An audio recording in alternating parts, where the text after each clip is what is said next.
আসসালামু আলাইকুম শিক্ষার্থীরা, কেমন আছো তোমরা? আশা করি ভালো আছো। আমি আল্লাহর অশেষ রহমতে ভালো আছি। তো আজকে আমি তোমাদেরকে অর্থনীতি প্রথম পত্র বাজার অধ্যায় নিয়ে আলোচনা করব। তো বাজার অধ্যায়ের মধ্যে সবথেকে গুরুত্বপূর্ণ দুইটা টপিক, সেটা হচ্ছে যে পণ্য প্রতিযোগিতামূলক বাজারের চিত্র, আর একটা হচ্ছে একচাটিয়া বাজারের চিত্র। তো একচাটিয়া বাজারের চিত্রটা করার আগে পণ্য প্রতিযোগিতামূলক বাজারের চিত্র সেটা কিভাবে করতে সেটা আগে তোমাদেরকে বুঝিয়ে দিই। আজকের আমার টপিকসটা হচ্ছে যে পণ্য প্রতিযোগিতামূলক বাজারে স্বাভাবিক মুনাফার চিত্র। পণ্য প্রতিযোগিতামূলক বাজারে কিভাবে একটা কোম্পানি বা ফার্ম স্বাভাবিক মুনাফা অর্জন করতে পারে সেই বিষয়টা আমাদের বুঝতে হবে। তার আগে একটা বিষয় বলে নিই, বাজার বিষয়টা কি। সাধারণত বাজার বলতে কোনো স্থানকে বোঝায়, কিন্তু অর্থনীতিতে বাজার বলতে কোনো নির্দিষ্ট স্থানকে বোঝায় না, যে কোনো জায়গা হতে পারে। এবং এখানে দ্রব্য আহ, ক্রয় বিক্রয়, মানে ক্রেতা বিক্রেতা এখানে দর কষাকষির মাধ্যমে একটি মূল্য নির্ধারণ করে।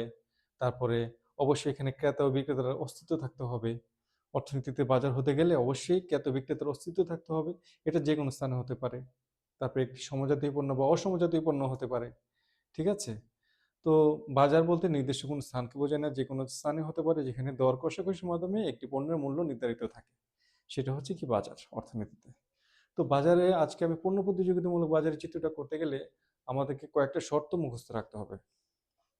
শর্তগুলো যদি তোমরা ঠিকভাবে জানতে পারো তাহলে তোমরা চিত্রগুলো খুব সহজে করতে পারবে। যেমন প্রথম শর্তটা কি, দেখো তোমরা, এটা হচ্ছে প্রথম শর্ত।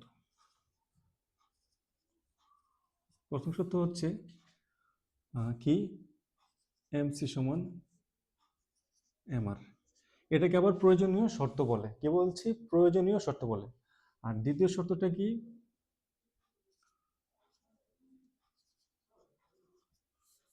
এমসি এর ঢাল ইজি। এটা হচ্ছে এখানে লিখে আমি এটা এখানে না, একটু বড় করে লিখতে হবে। এমসি এর ঢাল ইজ গ্রেটার দেন এমআর এর ঢাল। মানে কি, এমসি রেখার ঢালটা এমআর রেখার ঢালের চেয়ে বড় হবে। এই বিষয়গুলো আমরা বুঝতে পারবো যখন আমরা চিত্রটা করব। ঠিক আছে? আর অতিরিক্ত কতগুলো শর্ত আছে সেগুলো আমাদেরকে জানা রাখতে হবে, জেনে রাখতে হবে। সেটা হচ্ছে কি, যেমন ধরো পি সমান সমান এসি যদি হয় তাহলে কি হবে, এটা এটা হবে স্বাভাবিক মুনাফা। তারপরে P is greater then AC হলে সেটা হবে কি হবে, মানে দামটা গড় খরচের চেয়ে বেশি হলে কি হয়, অস্বাভাবিক মুনাফা অর্জিত হয়। আরেকটা হচ্ছে AC is greater than P, P is greater than A B C.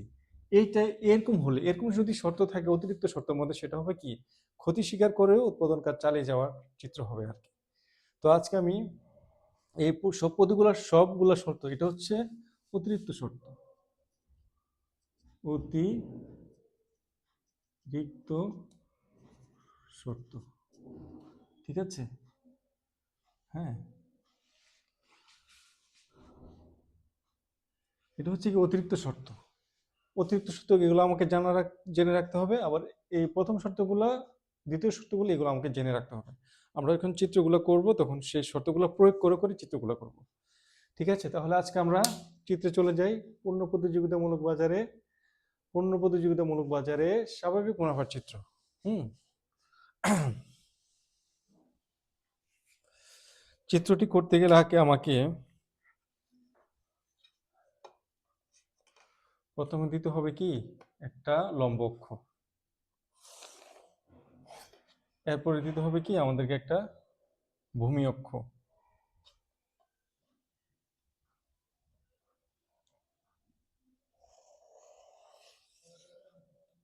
হুম।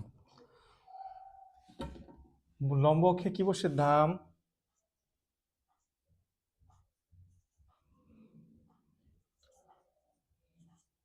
আয় ও ব্যয়। আর ভূমি কি বসে, লম্ব অক্ষে দাম, আয় ও ব্যয়। ভূমি অক্ষে হচ্ছে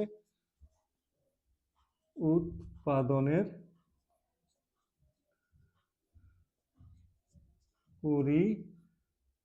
পরিমাণ।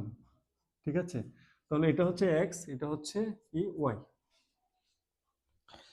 পূর্ণ প্রতিযোগিতামূলকের চিত্র করতে গেলে একটা বিষয় সবসময় মনে রাখতে হবে যে পূর্ণ প্রতিযোগিতামূলক বাজারে পি আর ও এম আর সবসময় ভূমিঅক্ষে সমান্তরাল হয়। যেমন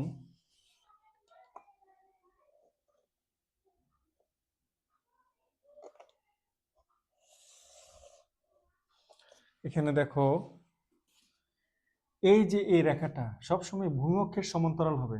এই রেখাটা কি? এটা হচ্ছে পি সমান সমান এ আর সমান সমান এম আর। পি মানে দাম, এ আর মানে গড়াই, এম আর মানে প্রান্তিকায়। ঠিক আছে, তাহলে আমরা প্রথম শর্তটা প্রয়োগ করি, সেটা হচ্ছে কি, এই যে এমসি সমান সমান এম আর, এই শর্তটা আমরা প্রয়োগ করছি প্রথমে। এমসি সমান সমান এম আর, তাহলে এখানে কিন্তু এম আর রেখা আছে, তাহলে আমাদের এমসিটা বের করতে হবে। এমসি রেখাটা আমি এখান থেকে টান দিয়ে ঠিক এভাবে করব। এটা হচ্ছে কি, এটা হচ্ছে এমসি। তো এমসি রেখা এম রেখাকে যে বিন্দুতে ছেদ করবে সেটা হচ্ছে ভারসাম্য বিন্দু। প্রথম শর্তটা কিন্তু আমার প্রয়োগ হয়ে গেছে, কিন্তু এই যে দেখো এমসি সমান সমান এম আর আমার এই বিন্দুতে ছেদ করেছে, তাই এখানে আমার প্রথম শর্তটা প্রয়োগ হয়ে গিয়েছে। তাই আমি সেটাকে ভূমিঅক্ষের সাথে যোগ করব, এই যে এভাবে। এই এখানে আমি ই বিন্দু দিয়ে দিব, ই বিন্দু। ই বিন্দু দিয়ে কি বোঝাচ্ছে? ভারসাম্য বিন্দু। ঠিক আছে, এখন দেখো, প্রথম শর্ত এমসি সমান সমান এম আর ই বিন্দুতে হয়েছে, এটা এমসি আর এম আর ই বিন্দুতে হয়েছে। আরেকটা শর্ত পালিত হয়েছে, সেটা হচ্ছে কি, এমসি এর ঢাল এম আর এর ঢাল, এমসি এর ঢাল is greater then M R এর ঢাল। মানে কি, এই এমসি ঢালটা এম আর এর ঢালের থেকে বড় হবে। তাহলে এই ঢালটা অবশ্যই বড়। আমি যদি এখানে একটা বল রাখি, বলটা কিন্তু খুব দ্রুত এখানে নেমে যাবে। আর যদি আমি এখানে একটা বল রাখি, বলটা কিন্তু নেমে যাবে না। তার কারণটা কি? তার কারণটা হচ্ছে এমসি এর ঢালটা অনেক বড়, আর এম আর এর ঢালটা কোনো বড় না, এটা সমান। ঠিক আছে, তাহলে এই শর্তটা আমার দ্বিতীয় শর্ত কিন্তু পালিত হয়ে গিয়েছে। আর একটা কথা আছে এখানে দ্বিতীয় শর্তের মধ্যে, যে এমসি রেখা এম আর রেখাকে নিচের দিক দিয়ে ছেদ করে উপরের দিকে যাবে। বুঝতে পেরেছো? যে এমসি রেখাটা, এই এমসি রেখাটা এম আর রেখাকে নিচের দিক দিয়ে ছেদ করে উপরের দিকে যাবে, এই শর্তটাও কিন্তু পালিত হয়ে গিয়েছে। তাহলে আমরা বুঝতে পারলাম যে আমাদেরকে এমসি আর এম আর এর শর্তগুলো পালন করতে পারলে আমি চিত্রটা করতে পারবো। ঠিক আছে, এরপরে এখন আসছে অতিরিক্ত শর্তের মধ্যে। অতিরিক্ত শর্তের মাধ্যমে কি বোঝা যায়? এখানে বোঝা যায় যে স্বল্পকালে একটি ফার্ম কিভাবে মুনাফা অর্জন করে পূর্ণ প্রতিযোগিতামূলক বাজারে। যেমন যদি পি সমান সমান এসি হয়, তাহলে এটা হবে স্বাভাবিক মুনাফা। দেখাচ্ছি আমি চিত্রটা। ধরো এটা তো, এটা হচ্ছে পি রেখা কিন্তু। হুম, এটা আমাদের পি রেখাও, এটাকে পি রেখাও বলে, এটাকে এর রেখাও বলে, এটাকে এম রেখাও বলে। পি সমান সমান যদি এসি হয়ে যায়, তাহলে কি হবে? স্বাভাবিক মুনাফা অর্জিত হবে। যেমন আমি যদি এসি রেখাটাকে এখান থেকে টানি, এই এই যে এসি, এসি কি করেছে? যে পি রেখাকে স্পর্শ করেছে করেছে তাহলে কি, পি কে স্পর্শ করার কারণে মানে কি, পি সমান সমান এসি হয়ে গিয়েছে। পি সমান সমান এসি, তাহলে এটা কি, সমান বোঝাচ্ছে। আর পি সমান সমান এসি হলে কি হয়? পণ্য প্রতিযোগিতামূলক বাজারে স্বাভাবিক মুনাফা অর্জিত হয়। তাহলে আমি বিন্দুগুলো দিয়ে দিই। এটা তো হচ্ছে আমাদের মূল বিন্দু, আর এটা হচ্ছে আমাদের কিউ, এটা হচ্ছে আমাদের পি। এখন এখান থেকে যদি আমি টি আর বের করি, কিভাবে বের করবো? দেখো, টি আর সমান সমান, আমরা জানি যে টি আর মানে কি, মোট আয়। মোট আয় কিভাবে করে? দামের সাথে উৎপাদনের পরিমাণকে গুণ দিলেই তো মোট আয় পাওয়া যায়। সেটা হচ্ছে কি, এই যে দেখো, দাম গুণ উৎপাদনের উৎপাদনের পরিমাণ, উৎপাদনের পরিমাণ, পরিমাণ। এটাকে যদি আমরা এইভাবে লিখি, পি ইন্টু কিউ। হ্যাঁ, পি ইন্টু পি তো হচ্ছে দাম, আর কিউ হচ্ছে উৎপাদনের পরিমাণ। আর এটাকে যদি আমরা এখন পুরোটা বের করি, যেমন পি হচ্ছে কোনটা? শূন্য পি, এটা হচ্ছে শূন্য পি গুণ, আর কিউ হচ্ছে উৎপাদনের পরিমাণ কত? শূন্য কিউ, শূন্য কিউ। এটাকে যদি আমি এখন বক্স করে ফেলি, তাহলে শূন্য পি ই কিউ, শূন্য পি ই কিউ। বুঝতে পেরেছো? এটা হচ্ছে আমাদের টিআর। এখন আমাদেরকে টিসিটা বের করতে হবে। টিসির সূত্রটা হচ্ছে, আমি লিখে দেখাচ্ছি তোমাদেরকে। টি সি সমান সমান, এটা হচ্ছে কি জানো, গড় ব্যয় ইন্টু উৎপাদনের পরিমাণ। গড় ব্যয়কে যদি আমি উৎপাদনের পরিমাণকে গুণ দিই তাহলে কি পাবো, আমি মোট ব্যয় পাবো। কিভাবে, এটা হচ্ছে গড় ব্যয় গুণ এই উৎপাদনের পরিমাণ।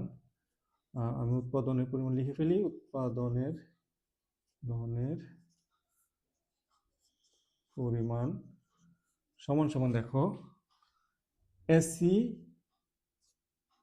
এসি ইন্টু কিউ সমান, এটাকে যদি আমি আবার যে আমি যদি গুণ দিই এসিটাকে যদি শূন্য পি এর সাথে গুণ দিই আর শূন্য কি এর সাথে গুণ দিই তাহলে আমাদের কিরূপ বের হবে দেখো। তাহলে এসিটার মা এখান থেকে শূন্য পি তো এসির সমান আছে, এই এসিটা বরাবর এই শূন্য পি পর্যন্ত, তাহলে আমরা কি বলে এটা শূন্য পি ইন্টু শূন্য কিউ। পরিমাণটা হচ্ছে শূন্য কিউ, দামটা হচ্ছে তো মানে আমার ব্যয়টা তো শূন্য পি পরিমাণ, আর ওই পরিমাণটা হচ্ছে কি শূন্য কিউ, এই যে শূন্য কিউ। এটাকে যদি আমি বক্স করে ফেলি তাহলে কি হবে, শূন্য পি ই কিউ, শূন্য পি ই কিউ। এখন এটার মুনাফা কিভাবে বের করবো দেখো তোমরা, আমরা একটা মুনাফার চিহ্ন দিলাম, এই যে এটা হচ্ছে মুনাফার চিহ্ন। আর মুনাফা মানে কি, TR minus TC, TR minus TC. তো টিআর কত, আমার এই টিআর আমার কত বের হয়েছে দেখো, শূন্য পি ই কিউ, শূন্য পি ই কিউ মাইনাস, আর টিসি কত, টিসি আমার বের হচ্ছে শূন্য পি ই কিউ, শূন্য পি ই কিউ সমান, যদি এখন কাটাকাটি করে কি বের হচ্ছে দেখো, কিউ কিউ কাটা, ই ই কাটা, পি পি কাটা, শূন্য শূন্য কাটা, যদি সব কাটা যায় তাহলে কি হবে, শূন্য হবে।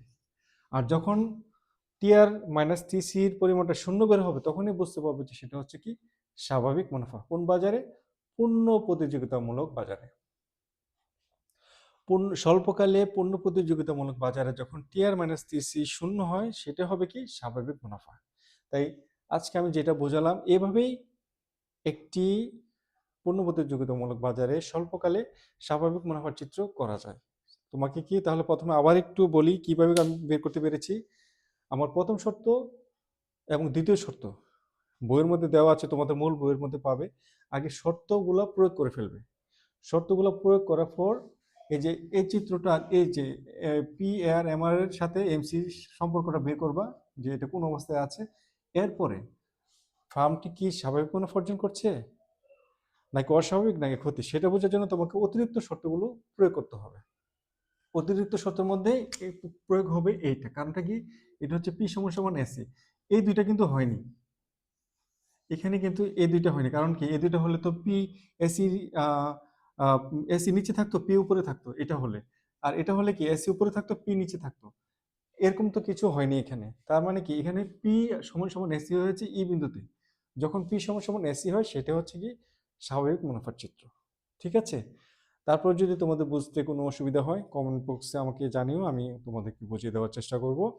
তো আজকে এতটুকুই, যে পূর্ণ প্রতিযোগিতামূলক বাজারে স্বাভাবিক মুনাফার চিত্র অঙ্কন করতে গেলে তোমাকে এই শর্তগুলো প্রয়োগ করে চিত্রগুলো করতে হবে। প্রথম শর্ত, দ্বিতীয় শর্ত এবং অতিরিক্ত শর্ত এটা। ঠিক আছে, তো সবাই ভালো থেকো, আল্লাহ হাফেজ।